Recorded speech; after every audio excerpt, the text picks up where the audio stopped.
Hello.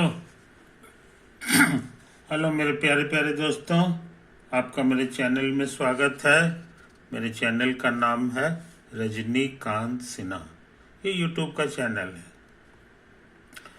तो ये जो वीडियो है उसका थंबनेल देखे होगे, वो लिखा हुआ है BIIT टॉपर इन ₹500।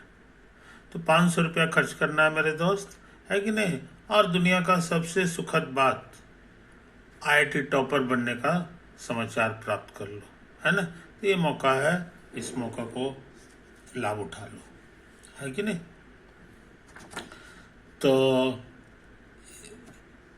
कहाँ पैसा जमा करना है ना कि, कि तो उसके लिए तुम इससे पहले वाला जो वीडियो है, लेक्चर 86, है ना, इसके ठीक पहले वाला 86 वाला वीडियो देखोगे, उसमें तुमको अमाउंट के बारे में लिखा हुआ है, ₹500 कहाँ ट्रांसफर करना है ना। ये बात हो गया, ओके। उसके बाद जो है एक सीरीज चल रहा है हमारा लेक्चर का, जो स्टार्ट हुआ है 55, 56, 57 करते करते 86 तक कर दिए हैं, है कि नहीं। अभी और जारी है। तो उसमें हम लोग सिर्फ थ्योरी का काम कर रहे हैं, है ना। थ्योरी स्ट्रांग हो जाएगा तो सवाल बनाना बच्चों का खेल है, ये चीज़ समझ लो। इसलिए थ्योरी का स्ट्रांग होना बहुत जरूरी है। उसी के सिलसिले में ये चल रहा है थ्योरी वीक। एक सप्ताह तक जो है हम लोग थ्योरी में ही खुद को कंसंट्रेट करेंगे। 86 तक हो चुका है, ये 87वां वीडियो जो है मेरा होने जा रहा है कि नहीं। अच्छा, अभी एक क्वेश्चन हम लिखने जा रहे हैं। वो क्वेश्चन क्या है सो समझ लो। सॉल्व द इक्वेशन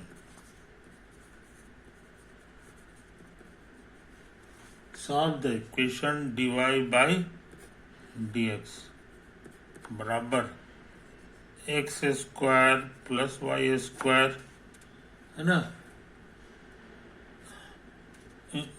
हाँ, नहीं, गलत लिखा होगा। इसको कर दो xy by x² plus y²। समझे, यही तुम्हारा इक्वेशन है। कहता है इसको सॉल्व करो। सॉल्व करने का मतलब है इसको डिफरेंशियल से आजाद करा देना है। डिफरेंशियल से आजाद करना है। ये डी जो है ना, इससे इसको आजाद करा देना है। तो बुद्धि लगावे, बुद्धि लगावे, है कि नहीं। यहाँ पे एक छोटी सी चीज नोट कर लो, एक छोटी सी चीज नोट कर लो कि ये जो है ना, ये कितने डिग्री का टर्म है सो देख लो। तो 2 पावर है, तो इसको कहेंगे इसका डिग्री 2 है, डिग्री बराबर 2। इस टर्म का डिग्री पूछेंगे तो ये वाला डिग्री कहलाएगा, और इसका डिग्री पूछेंगे तो ये कहला जाएगा एक इसका और प्लस एक इसका, तो ये भी हो गया 2। समझे। तो यहां तुम क्या देख रहे हो कि हर जगह डिग्री सेम है, हर जगह डिग्री सेम, समझे, डिग्री सेम। तो जब डिग्री सेम रहता है ना, तो ऐसा फंक्शन को हम लोग मोटा भाषा में कहते हैं होमोजेनियस फंक्शन। होमोजेनियस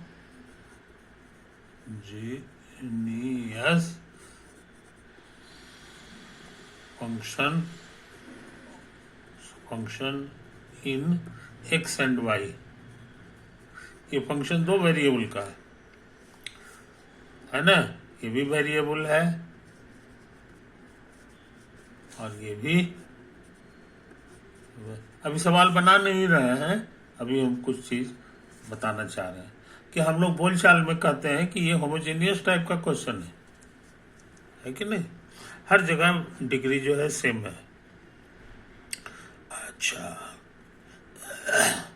अब सुन लो, तो एक ट्रिक हम सिखाने जा रहे हैं। जब भी होमोजेनियस फंक्शन रहे, समझे कि नहीं, तो तुम जो है भी बराबर मान लो y बराबर x, चाहे भी बराबर मान लो x बराबर y। ज्यादा चांस है सवाल बन जाएगा, ज्यादा चांस है सवाल बन जाएगा, है कि नहीं। मान लो इसमें नहीं बना, ये वाला में ऐसा मानने पर सवाल नहीं बना, तो तो इसको हटा दो, ये इसको लेकर ट्राई करो, कोई न कोई से जरूर सॉल्व हो जाएगा, है ना। देखा गया है कि बन जाता है, तो हम लोग ट्राई करें। तो हम सोचते हैं कि इसको लेकर ट्राई करें, समझे कि नहीं। किनारे में लिख दो, पुट भी बराबर x बाई वाई। तो इससे क्या होगा कि जहां जहां x है, जहां जहां x है तुम्हारा, है कि नहीं, उसको तुम लिख सकते हो भी वाई। क्या लिख दोगे, भी लिख दोगे। तो हम लोग ऐसा करें, इसमें जरा भरें, x को हटा के हर जगह भी वाई भर दो, x को हटा के हर जगह भी वाई भर दो, तो ये भी वाई हो गया। ये वाला पहले से वाई है, ये भी वाई का स्क्वायर हो जाएगा, ये भी है तुम्हारा वाई स्क्वायर, समझा। ये वाला लिखा गया, अब x हर जगह से गायब हो गया, है कि नहीं। अच्छा, यहाँ पहले से वाई है, यहाँ जो है ना x की जगह लिख देंगे वही भी वाई लिख दो, है कि नहीं। यही तो है। खास बात क्या है जनाब, सो देख लो, यहाँ वाई स्क्वायर हो जाएगा, वाई स्क्वायर नीचे कॉमन आएगा, काट देगा, और ये सिंपली हो जाएगा भी, और ई सिंपली हो जाएगा इतना, वाई से आजाद हो जाता है ऐसा करने से। ये विशेषता है होमोजीनियस होने के कारण, है कि नहीं। इसमें हर जगह से वाई गायब हो गया। अब सोच रहे हैं ना जनाब कि इसको जो है ना पलट दें, तो भी वाई और बाई डी, तो इधर भी पलटना पड़ेगा, समझे। अच्छा, अब एक छोटी सी बात नोट कर लो अलग से, तुमको सिखा दिए हैं कि दो चीज का प्रोडक्ट है, क्या है, प्रोडक्ट। तो यहाँ प्रोडक्ट रूल लगेगा, क्या लगेगा, डेरिवेटिव का प्रोडक्ट रूल। प्रोडक्ट रूल भूल गए हो तो याद कर लो कि कोई भी फंक्शन रहता था, दो फंक्शन का प्रोडक्ट रहता था, तो क्या तो होता था, ये डी बाई डी एक्स होता था ना, तो एक ठो में डी बाई डी एक्स लग जाता था, दोनों में नहीं, एक ठो में लगता था, एक ठो बचा लेते थे हम लोग, और फिर प्लस लिखते थे। इस बार उल्टा काम करते हैं, इसको बचा के रखेंगे और इसको कर लेते थे। ये रूल हमारा सीखा हुआ है ना। देखिए, यही प्रोडक्ट रूल यहाँ भी लगेगा, दो चीज का प्रोडक्ट है कि नहीं। तो हमको लग रहा है कि पहला भी है, उसमें डी भी बाई डी, और यहाँ वाई है तो उतरेगा डी वाई भर, ये जस का तस उतर जाएगा, प्लस इस बार ये रह गया ऐसे ही, इसमें D Y by D Y, आई बस समझ में। अच्छा, अब सोचते हैं इसको उतार दें, ये भी तुमको याद होगा, D by d x of x, ये हो जाता था 1, ये उसी टाइप का चीज है, एक्स के जगह वाई है दोनों जगह, तो ये भी हमको लगता है 1 हो जाएगा, है कि नहीं। अच्छा, और देखो, इसको अलग अलग कर लें, तो ये भी अलग अलग हो गया, कट छट के भी दे देगा, इसको छोड़ दो, है कि नहीं। अब इसको गौर से देखो, ये सब बराबर है, तो यहाँ भी है, यहाँ भी है, तो इधर आकर के भी कैंसिल कर देगा इसको, तो थोड़ा सा बच जाएगा ई डी भी बाई डी वाई और गुना वाई, इधर बच गया तुम्हारा 1 बाई भी, समझे। तो ये वेरी इजी क्वेश्चन है, ये क्या है, वेरी इजी क्वेश्चन, समझे, क्योंकि पहले इतना खतरनाक था, ये मानने से, भी मानने से जो है हमारा ये अभी इतना पतला हो गया है कि नहीं, इतना पतला हो गया तो हम लोग क्या करेंगे, सुन लो, वेरिएबल को अलग अलग कर लें। तो इधर है तुम्हारा ये भी यहाँ चला गया, भी डी भी हो गया, है कि नहीं, और ये वाला जो है ना ये ऊपर चला जाएगा, ये नीचे लटक जाएगा, है कि नहीं। ये जो स्टेप है बड़ा इंपॉर्टेंट है। इसमें दो वेरिएबल था भी और वाई, तो अब मिक्सचर, इधर तो मिक्सचर है, भी और वाई दोनों है, इसमें मिक्सचर नहीं है, समझे कि नहीं, इसमें ओनली भी है, ओनली भी है, यानी वाई नहीं है, समझे कि नहीं। इसमें जो है ओनली वाई है, समझे। तो मिक्सचर नहीं है, जब मिक्सचर नहीं रहे तो खुश हो जाओ। इसी को हम लोग बोलचाल में कहते हैं वेरिएबल सेपरेबल,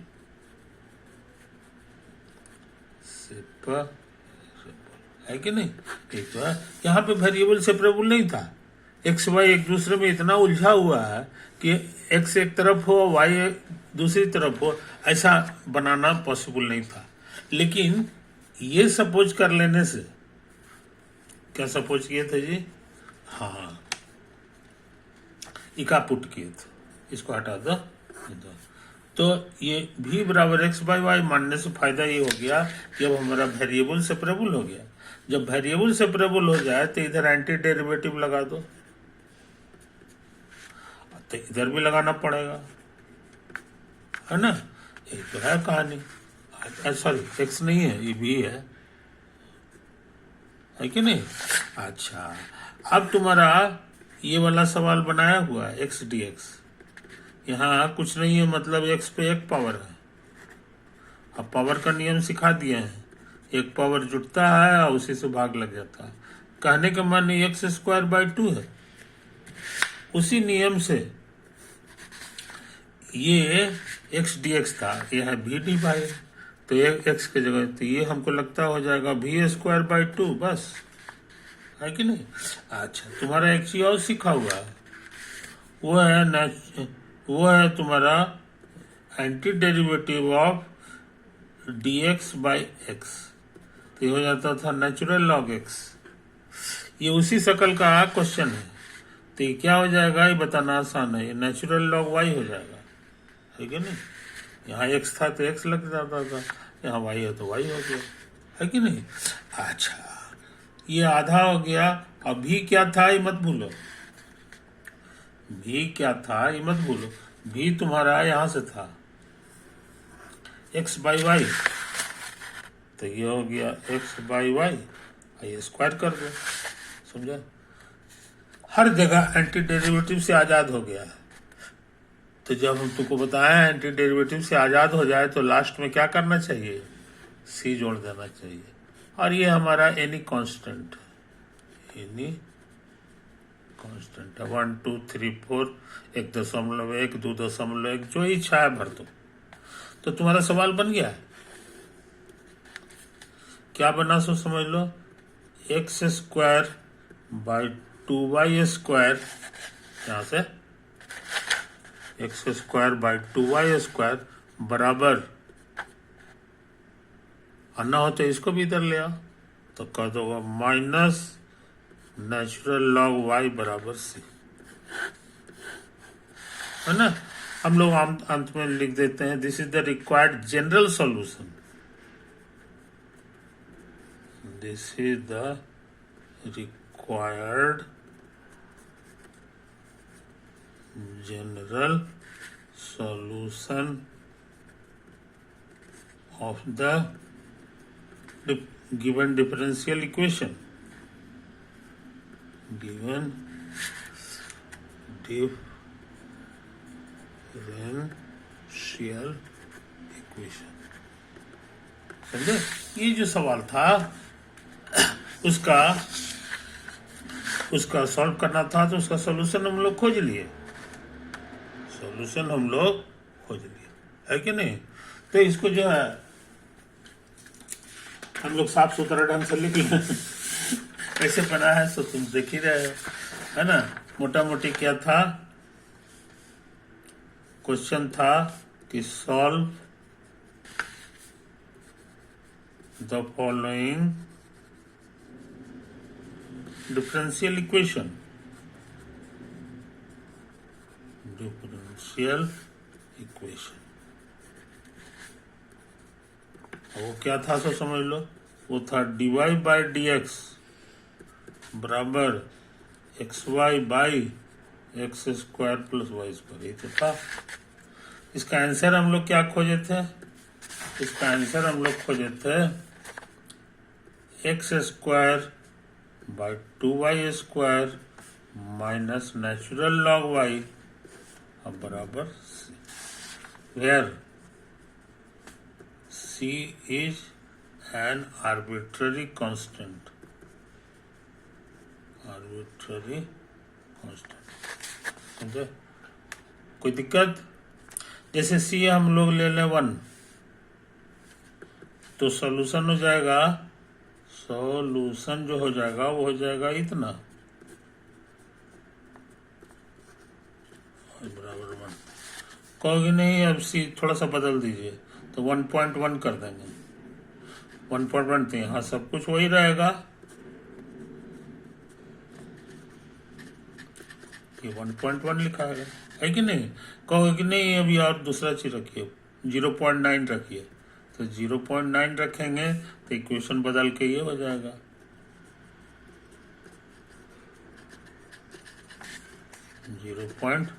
इट इज है कि नहीं?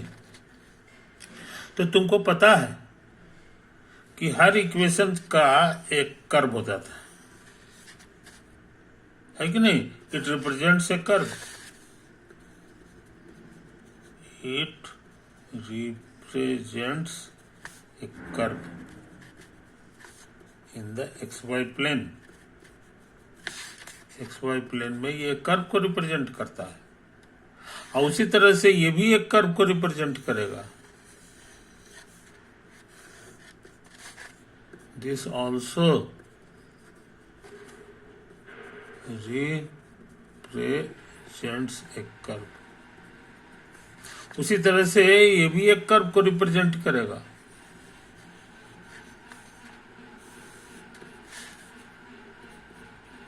This also represents a curve. ऐसा समझ में? कोई दिक्कत नहीं? अच्छा, अब हम ये जानना चाहते हैं कि ये दोनों कर्व जो है, ये वाला और ये वाला है ना, एक 1 वाला है और एक 1.1 वाला है, ये एक दूसरे को इंटरसेक्ट करेगा कि नहीं? नक्शा बना लें। मान लो एक कर्व तुम्हारा ये है जब c बराबर 1 रखे, और दूसरा कर्व जो है तुम्हारा ऐसा है जब c रखे थे 1.1। तो मेरा कहना है कि ऐसा फोटो पॉसिबल है कि नहीं? पॉसिबल है कि नहीं, समझे? तो मेरा कहना है कि ये गलत बात है, ऐसा फोटो हो ही नहीं सकता, समझे? ये फॉल्स है, ये फॉल्स है। रीजन तो कैसे आप समझ गए? तो ये दोनों कट रहा है यहाँ पर, तो कट रहा है तो इसका कुछ पॉइंट होगा, है कि नहीं? मान लो इसका कोऑर्डिनेट है अल्फा बीटा, और ये पॉइंट इस कर्व पे है, एक नंबर पे C1 पे है, यानी इस पर है, यानी x की जगह हम अल्फा भर सकते हैं इसमें और बीटा भी भर सकते हैं, समझे कि नहीं? Here alpha beta lies on the curve x square by 2y square minus natural log y और बराबर इसमें है। और उसी तरह से ये कर्व जो है, ये पॉइंट जो है इस पर भी है 1.1 also alpha beta lies on the curve 1.1 वाला, यानी इस इक्वेशन को सेटिस्फाई करेगा।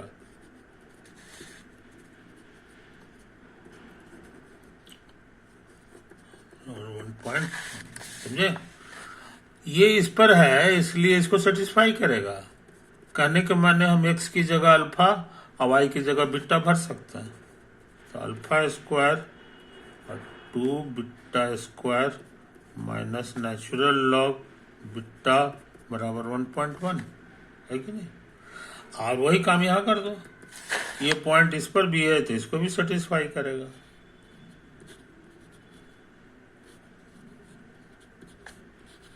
नेचुरल लॉग बीटा अब बराबर 1। अब इसको गौर से देखो दोनों को, ये एकदम एक चीज है कि नहीं। इसका वैल्यू 1 लिखा हुआ है तो इसको हटा के 1 भर देंगे। इधर क्या लिखा हुआ है 1.1। सोच के बताओ ये सही बात है कि गलत। 1 और 1.1 सेम चीज थोड़ी है, ये फॉल्स है। ये फॉल्स है, इसका मतलब है कि ये फोटो गलत है, यहाँ ये भी फॉल्स है। कहने का मतलब ये जो कर्व रिप्रेजेंट हो रहा है ये नॉन इंटरसेक्टिंग कर्व है, समझे। एक कर्व अगर तुम्हारा ऐसा है तो दूसरा कर्व जो है ऐसा होगा, ऐसा हो सकता है कि नहीं। एक दूसरे को छेद नहीं कर रहा। ये c बराबर 1 के लिए मान लो और ये c बराबर 1.1 के लिए मान लो, समझे कि नहीं। अब सोच के बताओ ऐसा फोटो सही होने लायक है कि नहीं। तुम कहो कि हाँ ये होने लायक है क्योंकि एक दूसरे को काट नहीं रहा है कि नहीं, ये गड़बड़ी नहीं। मगर मेरा कहना है कि अभी भी फॉल्स है। अभी भी ये फोटो सुंदर नहीं बना है, समझे। अब पूछो क्यों। ये भाई यहाँ हमने जरा सा परिवर्तन किया था। ये 1 है, ये 1 से जरा सा ज्यादा है, कम है, जरा सा है। तो जरा सा का जवाब मैथ में जरा सा होता है। फिजिक्स हो, केमिस्ट्री हो, हर जगह जरा सा का जवाब जरा सा होता है। जरा सा का मतलब हो गया कि इसका फोटो जो होगा वो, अगर इसका फोटो ये है तो इसका फोटो भी इसी टाइप का होगा और इसी के आसपास में होगा, क्योंकि हमने परिवर्तन बड़ा जरा सा किया है ना, स्मॉल चेंज। तो जरा सा का जवाब, इसीलिए ये भी मेरे अनुसार ठीक फोटो नहीं है। बढ़िया फोटो कैसा होगा सो समझ लो। ये है मान लो c बराबर 1 के लिए, तो अब काटना भी नहीं है तो हम लाल रंग से इसका फोटो बना दें। तो हमको लगता है हो न हो इस टाइप का फोटो होगा, ऐसे होगा, ऐसे होगा, ऐसे होगा, ऐसे होगा, ऐसे होगा, ऐसे। ये तुम्हारा c बराबर 1.1 के लिए ये ठीक ठाक लग रहा है, ये फोटो होने लायक है कि नहीं, क्योंकि ये नॉन इंटरसेक्टिंग भी है और नजदीक नजदीक भी है। नॉन इंटरसेक्टिंग कर्व है ना, and in the neighborhood they are near to each other, near to each other। कुछ समझे कहानी, ठीक है। तो हम लोग क्या सीखे जनाब कि सी जरा जरा सा भी बदलते चले जाएं सी का वैल्यू तो हमको तरह तरह का कर्व मिलेगा, और वो सब जो है नॉन इंटरसेक्टिंग कर्व होगा। जरा सा चेंज करेंगे तो जरा सा कर्व भी हमारा चेंज करेगा, समझे। कोई दिक्कत नहीं।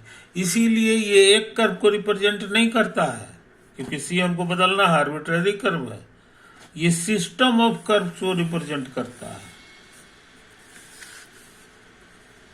It represents a system of curves, system of non-intersecting curves, non-intersecting curves, है ना। तो ये चीज हाथ की लकीरें भी जो है बहुत सारे उसमें लकीर होता है कि नहीं। आमतौर से वो एक दूसरे को छेद नहीं करते, लेकिन कभी कभी करता है। जैसे मेरे हाथ में ये देखो, ये है और ये लाइन है, एक दूसरे को छेद कर दिया है। इस टाइप का चीज नहीं होता है। डिफरेंशियल इक्वेशन जो होता है वो एक कर्व को रिप्रेजेंट नहीं करता है, वो इनफाइनाइट मेनी कर्व को रिप्रेजेंट करता है। इसी से इसका नाम पड़ गया सिस्टम ऑफ कर्व्स। और वो सब के सब एक दूसरे से इसी टाइप का होता है, नॉन इंटरसेक्टिंग होगा। चेंज हल्का हल्का करते जाओ, हल्का हल्का चेंज होगा, है ना। तो हमको उम्मीद है मेरे दोस्त कि डिफरेंशियल इक्वेशन से तुम वाकिफ हो रहे हो, है कि नहीं। इस चीज को समझ लो। और इतना ही नहीं, कहीं भी अगर पॉइंट ले लोगे ना, मान लिया ले लिया, तो घसकते घसकते सी का एक ऐसा वैल्यू भी आएगा कि एक कर्व यहां से भी गुजरेगा, एक कर्व यहां से भी गुजरेगा, है ना। ये इसी तरह से होगा। तो एक और इम्पोर्टेंट चीज हम लोग नोट किए कि through each point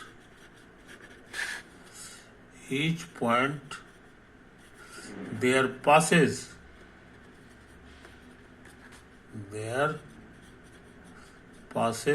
a curve of, इसका कुछ नंबर दे दो, है कि नहीं, इसका नंबर 1 दे दो, इसका नंबर। इससे जो तरह तरह का कर्व मिलेगा उसमें से एक ऐसा कर्व भी होगा जो यहां से गुजरेगा। हाँ, अब इसके लिए सी क्या होगा ये निकालना होगा। इसमें ये पॉइंट तुम्हारा दिया हुआ है, ये कुछ भी गिवन पॉइंट है, इसका कोऑर्डिनेट तुमको दिया हुआ रहेगा, है कि नहीं। अब वहां से ही गुजरेगा, वहां से ये गुजरेगा, है कि नहीं। तो हम क्या करना चाहते हैं सो समझ लो, हम क्या करना चाहते हैं सो समझ लो।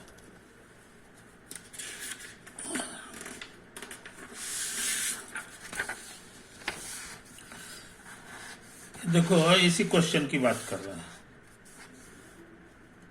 Question, find the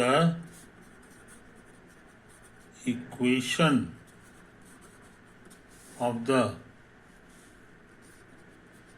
curve which passes through the point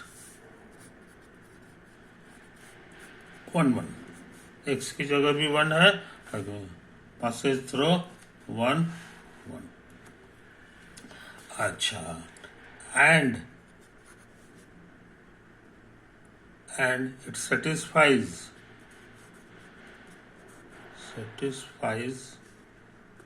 the differential equation,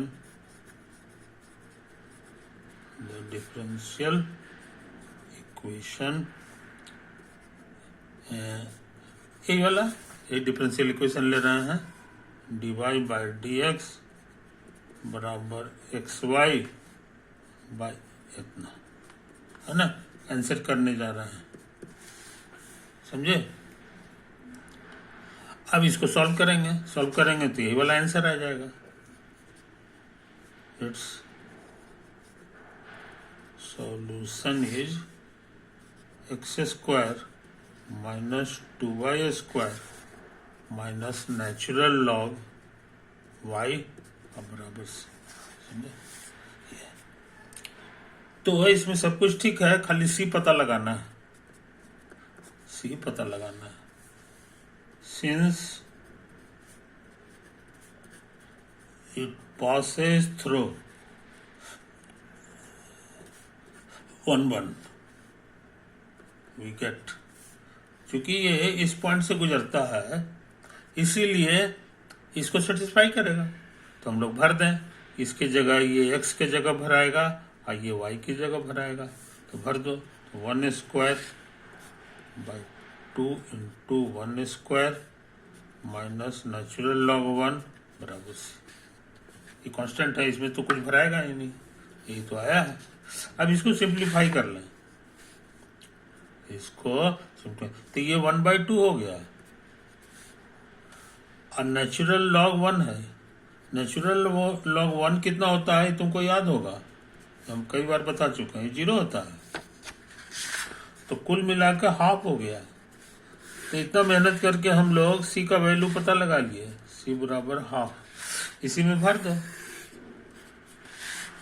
तो आ गया x square by 2y square और माइनस नेचुरल लॉग y बराबर हाफ लिखना होगा,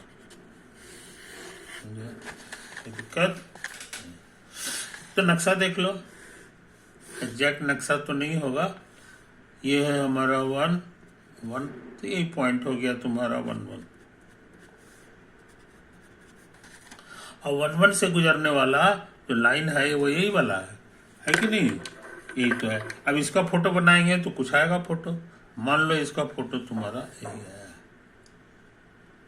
समझे? यही फोटो है। ये तुम्हारा इसका इक्वेशन हो गया x² बाई 2y² माइनस इतना बराबर हाफ, समझे? याद रहे ये तुम्हारा 1 है कि नहीं? और ये जो तुम्हारा है 2 हो गया, ये 3 हो गया, है कि नहीं? उसी तरह ये 2 है, ये 3 है, 80। कोई दिक्कत नहीं? अच्छा, तो ये जो है तुमको पता है ई के बारे में, ई 2 और 3 के बीच होता था, समझे? तो यहां से हम लोग एक लकीर खींच दें, ये यहाँ हो गया, इसको छेद कर दिया, तो इसी के सामने जो नंबर है इसको x0 कह दो, तो इसका कोऑर्डिनेट हो गया जी x0। कोई दिक्कत नहीं? तो ये x0 कितना है ये हम जानना चाह रहे हैं। क्या जानना चाह रहे हैं कि x0 क्या है? तो कहोगे कि ये पॉइंट जो है इस पर है तो सेटिस्फाई करेगा, तो जरा भर दो। It is satisfied by x0, e।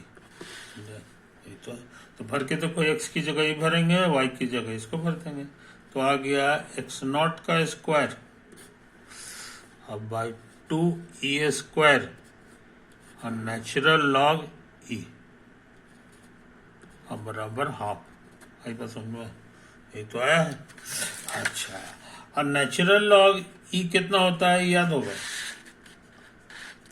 मान लो थोड़ी देर के लिए मान लो ये, तो इसका डेफिनेशन कहता है कि e के ऊपर ये पावर रखेंगे तो हमको ये आ जाएगा, ये बोला आता है, ये डेफिनेशन कहता है। और e को हम लोग लिख सकते हैं e⁻1, इसीलिए इसको हटा दोगे e तो बाकी बच गया ये बराबर 1, और a का मन है नेचुरल लॉग e, तो नेचुरल लॉग e का वैल्यू अच्छे लड़के याद कर जाते हैं, वेरी वेरी इंपॉर्टेंट, तो 1 होता है, तो हम लोग इसको 1 लिख दो, तो हो गया x0²